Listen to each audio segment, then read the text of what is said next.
In a small hospital in Saginaw, Michigan, in the early summer of 1950, a 19-year-old mother stood in front of a row of incubators and asked the doctors a question no parent should ever have to ask.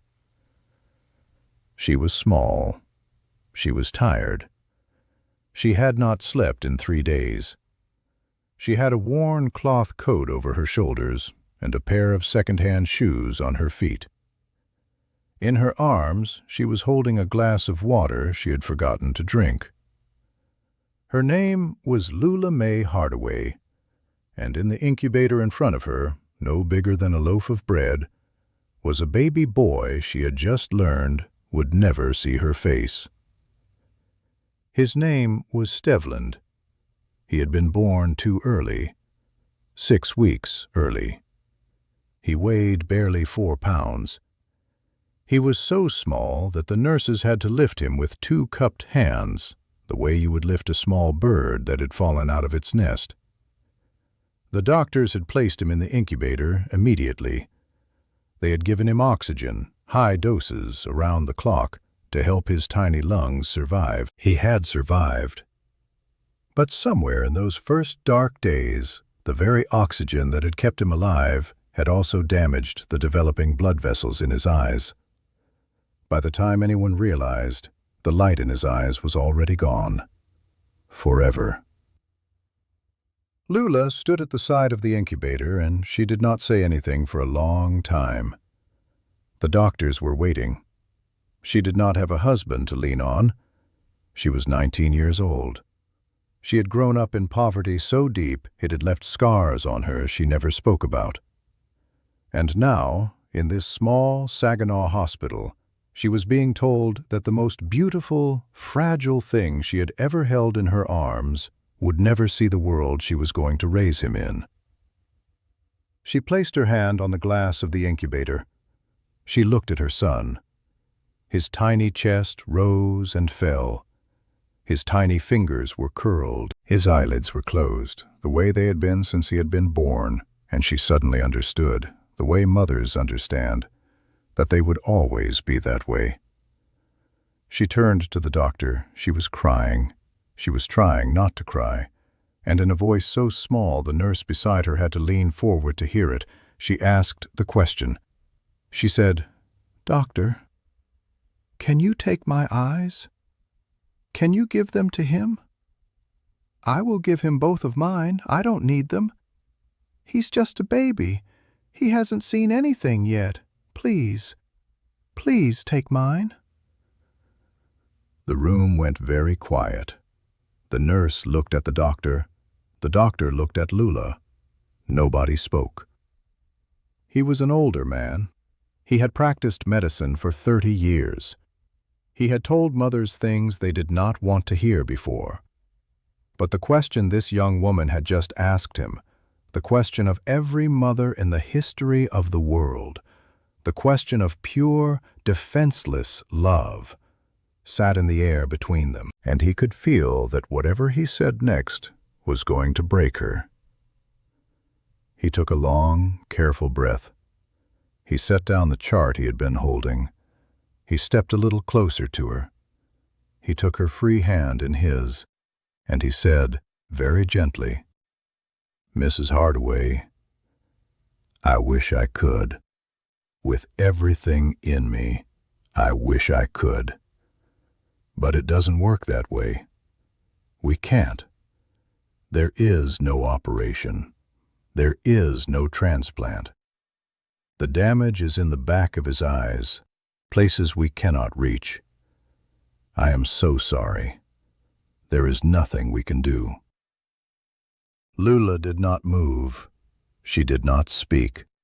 She just stood there with the doctor's hand wrapped around hers, and she let his words travel through her body the slow, terrible way that words travel when they tell you the future you had been quietly planning is over. She nodded once, slowly. She turned back toward the incubator. She placed her hand on the glass again, and she whispered to her son, "Mama tried, baby. Mama tried." Lula Mae Hardaway took her son home from that hospital. She wrapped him in a soft blanket. She held him on the bus ride back. And for the first 3 years of his life, she carried a private weight that nobody around her ever fully understood. She blamed herself. She believed, somewhere deep inside, that the blindness was her fault. That if she had eaten better, if she had not worked so hard, if she had carried him to term, if she had been older, if she had been wiser, if she had been less poor, if she had been less black, less alone, less 19, maybe her baby would be able to see. The doctors had told her, gently, that this was not true, that premature birth happened, that the oxygen had been a medical decision, not a moral one, that she had done nothing wrong. But guilt does not listen to doctors. Guilt listens only to the silence between feedings. When a young mother lies awake at 3 in the morning and stares at the ceiling and rewrites every choice she has ever made. For years, Lula prayed. She prayed in church. She prayed at home. She prayed in the kitchen while she made grits in the morning. She did the kind of bargaining that only mothers and the desperate know how to do. She offered God her own eyes. She offered God her years. She offered God whatever was left of her young life in exchange for sight for her son. Faith healers came through Saginaw and Detroit in those years, and Lula brought her son to all of them. He was prayed over. He was anointed. He was carried by strangers. Nothing changed. He remained exactly as he had been since the day he was born. A small, blind boy with a soft, careful face, listening. And then, slowly, so slowly that even Lula did not notice it for a long time, something began to happen. Steveland began to find the world. Not with his eyes, with everything else. He learned the smell of his mother's coat. He learned the rhythm of her footsteps in the hallway. He learned, before he could fully speak, that the radio in their tiny apartment was the most miraculous object in the universe. He would sit on the kitchen floor and press his small palms against the speaker so he could feel the music vibrating through his hands. He would tap on pots. He would tap on pans. He would tap on the kitchen table while she made dinner. At first, Lula thought it was just play, the kind of play that small children invent to fill the silence. But by the time he was 3 years old, she began to understand that something else was happening inside him. He could remember every song he heard.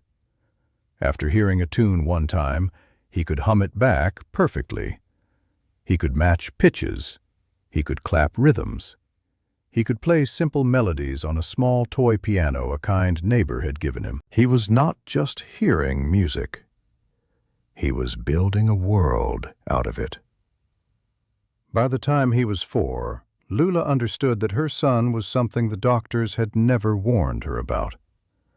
He was not broken. He was different.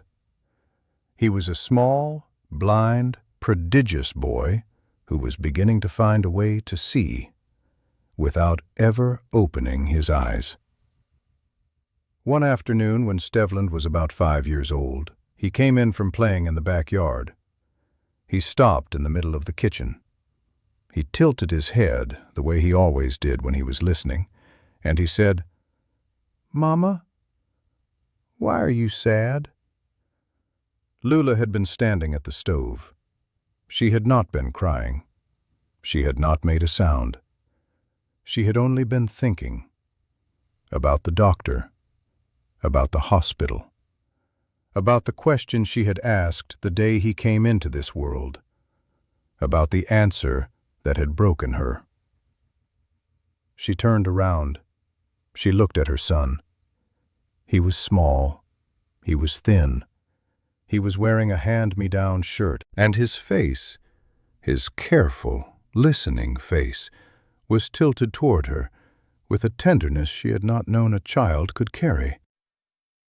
She walked across the kitchen, and she got down on her knees in front of him, and she held his small face in her two hands, and the boy, her boy, reached up and touched her cheeks the way blind children touch the faces of the people they love, and he said, "Don't be sad, Mama. I can see you.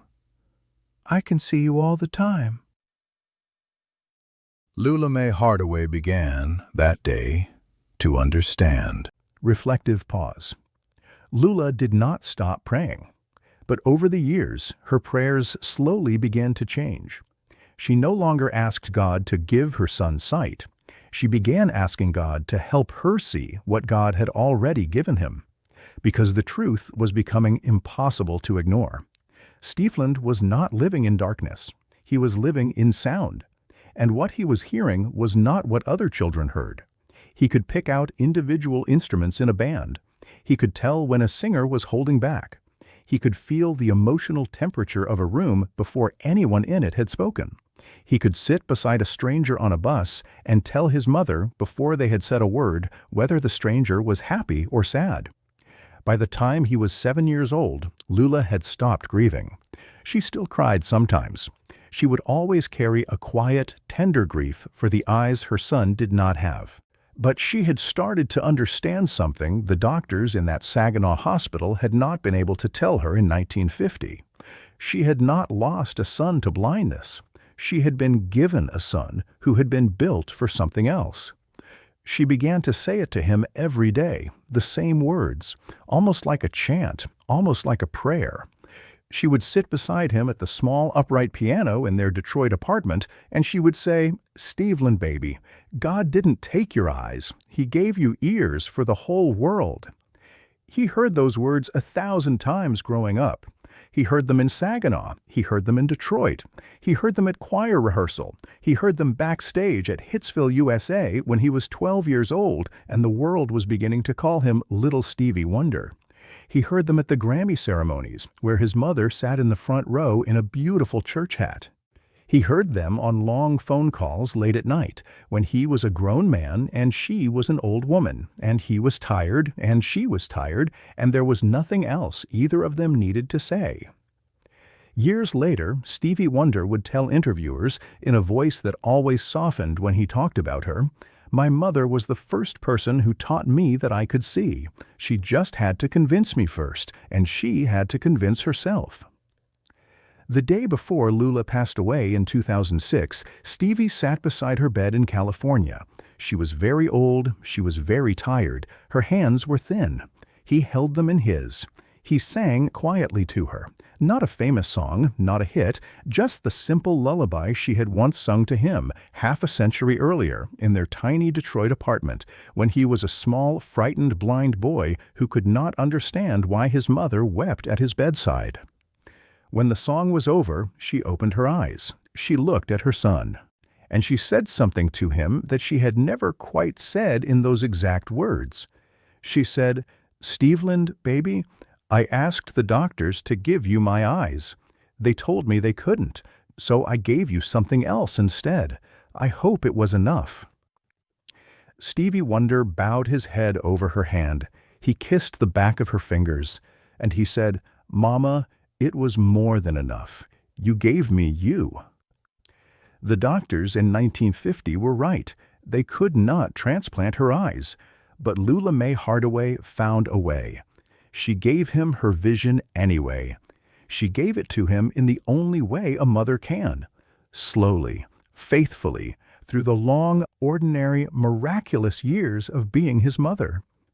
She gave him faith, she gave him patience, she gave him language, she gave him music, she gave him every word she ever sang to him in the dark, and every prayer she ever whispered over his crib, and every night she ever lay awake worrying about his future.